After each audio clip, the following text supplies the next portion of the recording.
Bonjour à tous, bienvenue sur une nouvelle vidéo des lectures de Pipin, j'espère que vous allez bien.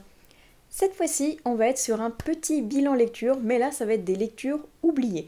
Parce que je me suis rendu compte que j'ai oublié de vous parler de 2-3 petites choses courant février-mars, et on va même anticiper sur un SP d'avril dont je vais vous parler tout de suite, comme ça je serai à jour. Alors, dans les lectures oubliées, je vais commencer par les SP. Donc je vais commencer tout de suite avec un dont j'ai un sérieux doute si je vous en ai déjà parlé ou non, mais au cas où, je vous le replace ici avec Sable Noir. Et je remercie énormément Ned Gallet de me l'avoir fait parvenir, comme ça j'ai pu découvrir une nouvelle plume, un nouveau thriller qui était vraiment très sympathique. On n'est d'ailleurs même pas tout à fait dans le thriller, on serait plutôt dans le policier là je dirais. Et on est en Sicile, on est entre le passé et le présent, parce qu'on va être dans une maison où on va découvrir à l'intérieur d'un monte-charge un corps qui a été momifié. Donc, il date de pas mal d'années déjà.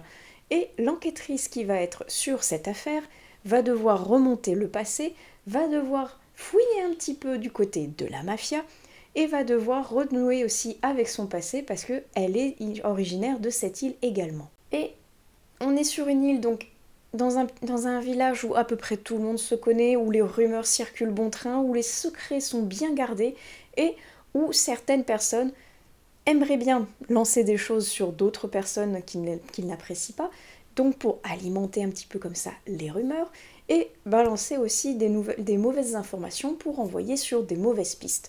Donc il va falloir qu'elle fasse la lumière sur tout ça, qu'elle va falloir qu'elle arrive à déjouer le vrai du faux, et j'ai beaucoup aimé cette petite lecture parce que déjà ça change, on est en Sicile, on a une menace sourde un petit peu derrière de l'Etna aussi qui est en train de gronder, en train de cracher de la fumée, donc on se dit à tout moment dans le livre, il va rentrer en éruption ce volcan, et on va être doublement dans la panade.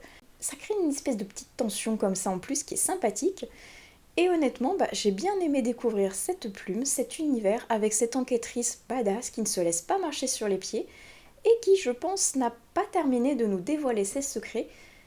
J'ai même eu un moment de doute, on va dire, un moment à la lecture, parce que je me suis dit, on dévoile pas mal de choses, mais en sous-entendu, avec une relation qu'elle a avec un personnage qui est procureur, je crois, si je me rappelle bien. Mais il y a eu une séparation, c'est pas tout à fait bien pourquoi, c'est sous-entendu, mais c'est pas expliqué plus que ça. Et à la fin du livre, il n'y a pas plus de réponse au final. Donc je me dis, il y a un tome 1, on va basculer certainement sur un tome 2, et là peut-être que les explications vont arriver au compte-gouttes pour ces deux personnages tout du moins. Donc j'attends de voir ce que va donner ce fameux tome 2, parce que le 1 en tout cas était très sympa, dans un cadre qui change, avec une enquête qui change également, avec ce corps momifié, donc il va falloir percer le secret, avec donc comme je vous dis un petit côté mafiosi qui est très sympa aussi derrière, et l'enquête entre passé et présent. Moi j'ai bien aimé, je suis très curieuse à présent de lire le tome 2 pour voir jusqu'où cette enquête et pourquoi pas cette saga va nous emmener. Le second SP dont je voudrais vous parler, le nom de l'auteur, je pense que vous le connaissez à force que je vous le présente, mais il a sorti un nouveau livre, il a eu la gentillesse de me l'envoyer aussitôt, donc un grand merci à lui. Je vous mets la couverture juste ici avec Souvenir d'un temps oublié. Et merci beaucoup Armand, merci beaucoup monsieur de me l'avoir envoyé parce que c'était une très belle lecture, à la fois douce, à la fois triste et à la fois toujours avec ce petit côté de la plume de l'auteur qui fait une introspection en même temps du lecteur. Et ça, j'aime toujours le côté un petit peu subtil comme ça, où c'est une histoire dans un côté un peu, pas développement personnel, mais plutôt recherche de soi. Et ça, j'aime beaucoup le côté un petit peu comme ça, où le personnage cherche une raison, cherche des réponses, et en même temps le lecteur va faire le même cheminement que lui pour sa propre vie, ses propres opinions, ses propres pensées. Et c'est très sympa. Et on va suivre l'histoire de Cathy. Cathy qui est une vieille dame, ancienne enseignante, qui a décidé d'écrire un livre sur sa vie après que les médecins lui aient annoncé une terrible nouvelle. Elle n'en a plus malheureusement pour longtemps à vivre. Et avec cet ultimatum annoncé, elle va replonger dans son passé, un passé qui est dur, un passé où elle a connu la guerre, un passé où elle a connu des déboires, des joies comme des peines. Et avec ce cheminement de pensée, elle va écrire, en tout cas essayer d'écrire ses mémoires, en déjouant les pièges de la mémoire, en déjouant les pièges du passé, en essayant de faire la lumière sur certaines histoires qui sont restées secrètes ou cachées, et en essayant, pourquoi pas, d'aller vers l'avenir et de transmettre cette histoire aux générations futures, à ses enfants et petits-enfants, etc. Et c'était donc à la fois touchant et triste. Touchant parce que donc cette personne, elle a une maladie qui est terrible, qui est incurable, et je ne vais pas vous la dévoiler, bien évidemment, pour vous laisser le suspense à la lecture, mais quand on connaît quelqu'un en plus qui a eu ou qui a cette maladie, c'est d'autant plus touchant pour la personne qui le lit. Comme c'est mon cas, voilà. Mais c'était quand même une très belle lecture. Une fois de plus, l'auteur a une plume qui est à la fois douce, à la fois introspective, à la fois éclairée, et qui nous permet de vivre une aventure, certes avec les personnages, mais également en nous-mêmes. Donc, je vous recommande une fois de plus son dernier ouvrage, ainsi que tous les autres dont je vous avais parlé d'avant dans plusieurs autres vidéos précédemment. N'hésitez pas à aller voir ce qu'il fait, notamment sur Amazon, parce que vous pourrez vous procurer très facilement tous ces ouvrages.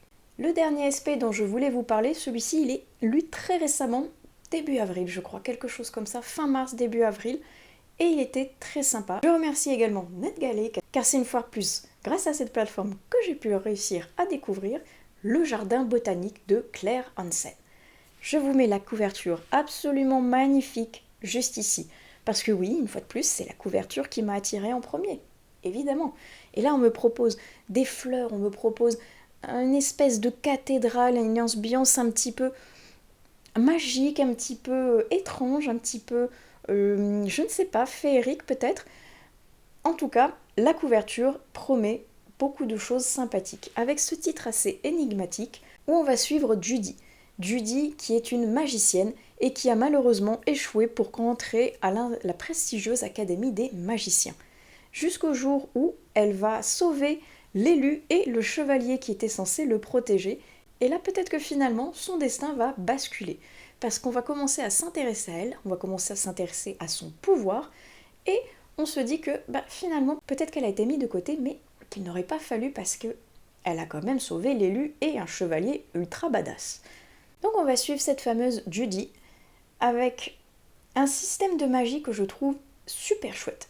Très sympa, à base de sceaux, à base donc de magie plus ou moins interdite, parce qu'on va avoir la magie des éléments, on va avoir des magies un peu plus sombres comme la magie du sang, on va avoir des magies plus dans le système technologique qui vont permettre d'unifier cette fameuse cathédrale, ce fameux centre névralgique où toute la magie va être concentrée.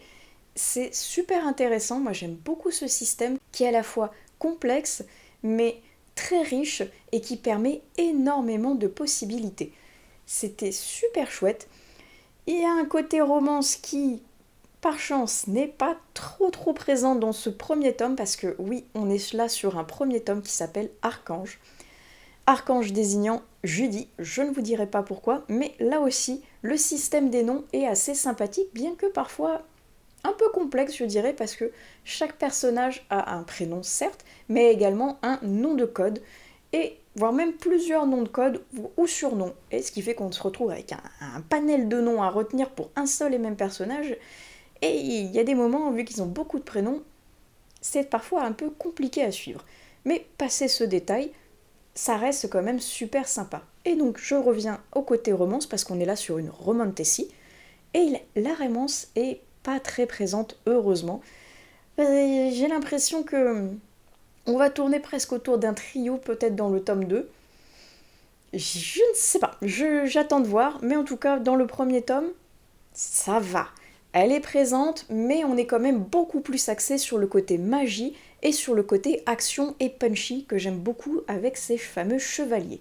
Et je trouve même qu'on est sur une espèce d'inspiration des légendes arthuriennes, parce qu'il y a ces chevaliers qui sont là pour la protection d'un roi, et parce qu'il y a le frère du roi qui cherche à renverser ce dernier pour de sombres desseins, mais également liés à certains secrets familiaux qui sont très sympas. Je suis curieuse de voir un peu plus loin justement ce que ces secrets vont déclencher au niveau du prochain tome. Mais en tout cas, moi le côté bagarre, le côté magie sombre, le côté un petit peu comme ça, chevalier, bagarre entre le bien et le mal, bah, je trouve que ça match plutôt bien. J'espère que la romance ne sera pas très présente dans le prochain tome, on va croiser les doigts, mais en tout cas le premier est très prometteur, la plume est très fluide, se lit très bien, elle s'aborde très facilement, avec donc un système de magie qui est novateur, moi j'aime beaucoup ce coup des sceaux, et ben, j'attends de voir maintenant ce que ça va donner, jusqu'où va aller Judy, jusqu'où vont aller les péripéties de cette héroïne. J'attends de voir, mais en tout cas, le côté chevaleresque, moi j'aime beaucoup. Et donc, c'était le dernier SP. Mais à côté de ça, j'ai lu, grâce à Audible cette fois, mais payé par mois, j'ai pas eu de sponsor par Audible, j'ai lu le second tome de Sistra. Oui, enfin. C'est toujours écrit par Marine Stengel, et je voulais lire le second tome parce que j'ai découvert le premier l'an passé grâce au Plib, et c'est vrai que la fin du premier appelle un second tome, mais j'avais peur de ce second tome, entre guillemets, parce qu'on allait vers d'autres personnages sur un autre continent. Et je me suis dit, ah mince, maintenant qu'on a bien accroché avec certains personnages, maintenant qu'on s'est bien imprégné de leur histoire, on va nous couper dans notre élan. Donc je m'étais dit, bon, j'ai le second tome sous la main, oui, mais ça peut attendre. Mais je vous avais parlé qu'il fallait des bonnes résolutions cette année, et notamment donc finir la multitude de séries que j'ai en cours, et Sistra en faisait partie. En plus, c'est une duologie, donc il ne me restait plus qu'un seul tome à découvrir. Je me suis dit, allez, on découvre Sistra, c'est maintenant.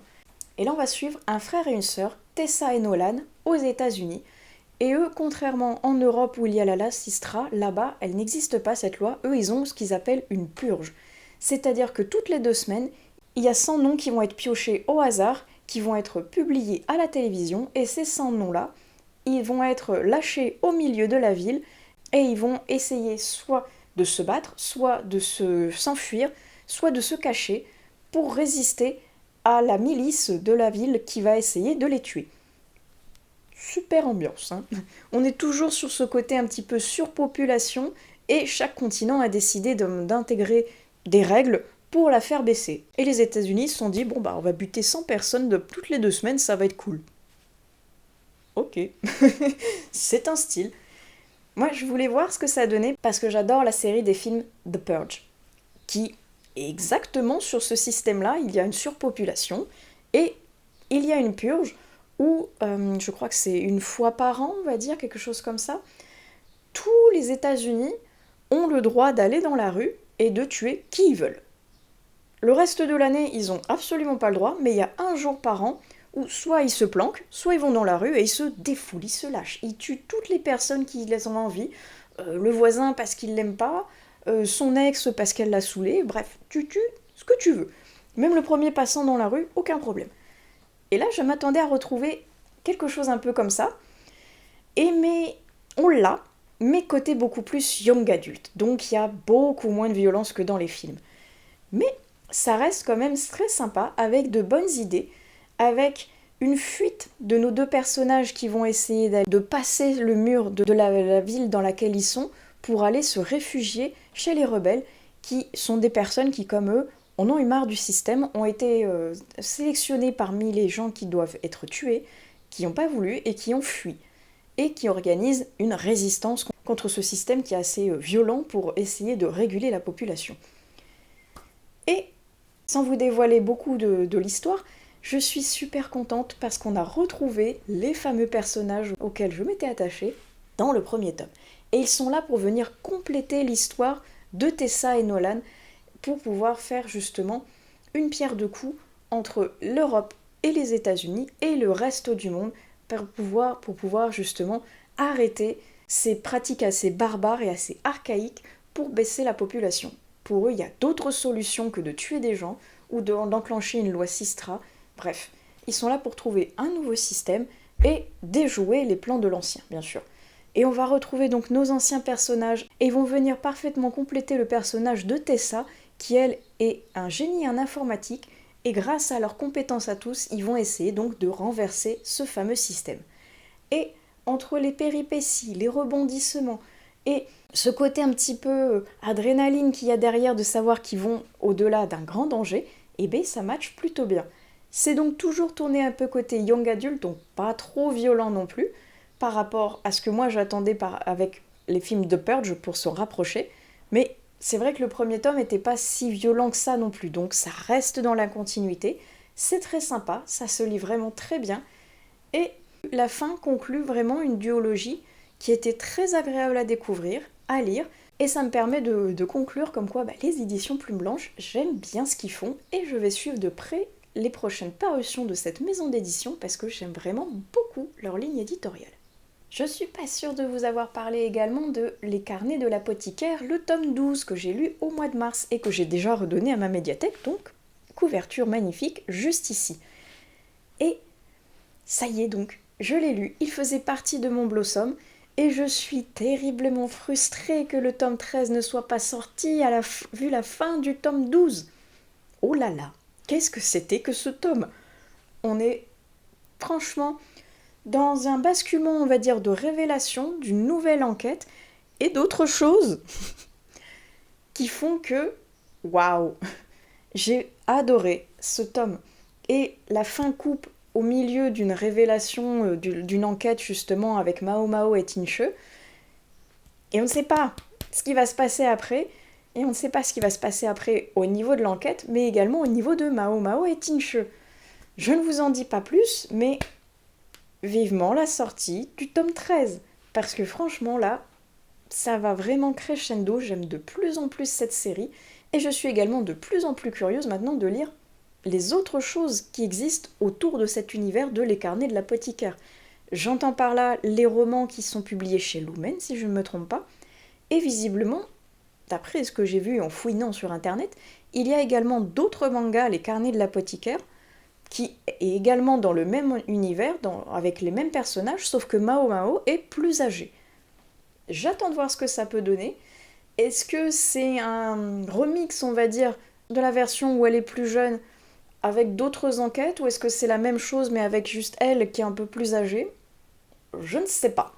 J'attends de voir, ma médiathèque n'a aucun des deux dans tous les cas, donc ma curiosité pour le moment n'est pas assouvie, mais j'aimerais beaucoup découvrir la suite du tome 13, la version en roman et la version donc où elle est plus âgée. N'hésitez pas à me dire d'ailleurs dans les commentaires si vous avez lu les autres versions, qu'on puisse discuter ensemble, que je puisse avoir 2-3 petits indices, savoir si c'est aussi bien que la version manga que je suis en train de lire et que j'aime beaucoup, parce que ça m'intrigue pas mal. Et je vais conclure cette vidéo avec la dernière lecture encore en version audio que j'ai effectuée pour entre fin mars et début avril, mais je la mets là pour pas l'oublier, parce que j'ai donc écouté The Great Gatsby, ou Gatsby le Magnifique en français, mais moi je l'ai écouté donc en VO. Et ça fait partie de ces classiques que je connais, dont j'ai vu l'adaptation en film, mais que je n'avais encore jamais lu en version papier, ou alors dans des temps immémoriaux de ma jeunesse, donc j'en ai pas beaucoup de souvenirs. Donc je me suis dit, il est dans la version de l'abonnement audible que j'ai, je l'ai en VO, c'est parfait. Ça me fait travailler mon anglais et découvrir un classique en plus. Gatsby, j'avais vraiment des souvenirs comme quoi c'était donc un aristocrate richissime qui ne vit que pour l'apparence en fait. Il ne vit que pour les soirées d'apparat, il ne vit que pour les grandes réceptions, que pour les grands dîners, que pour les beaux habits, uniquement pour en mettre plein les yeux à une femme qu'il a en vue et qu'il aimerait séduire par sa richesse. Et oui, mais à la lecture c'était totalement ça. Et ouais. Ouais, c'était sympa. La narration en plus, c'est Jack Gyllenhaal qui l'a fait et il l'a fait super bien. Mais l'histoire en tant que telle ne m'a pas transporté plus que ça, malheureusement. Oui, Gatsby est chiant, franchement. Gatsby, c'est un personnage qui est imbu de lui-même, c'est un personnage secret, c'est un personnage qui ne vit que par et pour l'apparat, et rien de plus. Donc il fait des secrets, il fait des manigances, et il trompe le monde juste pour paraître le plus beau, le plus riche, et l'homme le plus en vogue qu'il faut connaître à ce moment-là. C'est donc raconté pas par Gatsby, mais par quelqu'un d'extérieur qui a percé à jour le jeu de Gatsby, justement, et qui de l'extérieur, va nous raconter comment lui, il voit Gatsby et comment les gens autour voient ce personnage énigmatique et pourtant charismatique. Donc oui, c'est sympa, c'est de voir ce personnage le démystifier alors que il vend monts et merveilles, il met des paillettes dans le regard de tout le monde. C'est sympa, mais c'est pas exceptionnel non plus. Il est très court, je crois que l'écoute faisait à peine 4 heures, mais bah, voilà quoi. J'ai lu ce roman de Robert Fitzgerald et c'est tout. Ça va pas rester plus que ça dans mes mémoires. Il y a d'autres classiques que je pense que je vais apprécier beaucoup plus que Gatsby. À voir après en relisant l'adaptation, en revoyant peut-être l'adaptation au cinéma pour faire un comparo, pourquoi pas. On va voir, mais en tout cas, il m'a pas transcendé plus que ça. Tant pis, mais je passerai à un prochain classique parce que j'en ai encore plein à lire, mine de rien, ne serait-ce que par Audible, ou là-haut, où je vois aussi que j'ai ma collection, dont certains j'ai eu le temps de les lire, et d'autres qui attendent bien sagement que je vienne les dépoussiérer un peu. Donc Gatsby vient conclure le bilan lecture Les Oubliés du mois de mars dont j'avais donc complètement zappé de vous parler. C'est pas bien, mais c'est vrai que j'ai un carnet, pourtant je pourrais l'utiliser, mais je ne l'avais pas utilisé en entier pour ma dernière vidéo, donc je rattrape ici avec ce petit bilan lecture. En attendant, j'espère que ça vous aura plu, que vous aurez peut-être découvert de nouveaux titres qui vont vous intéresser pour une future lecture, pourquoi pas. Et comme d'habitude, n'hésitez pas à utiliser la section des commentaires pour qu'on en discute tous ensemble. Et sinon, je vous retrouve sur une prochaine vidéo des lectures de Pipin, et je vous souhaite d'excellentes prochaines lectures. Allez, ciao!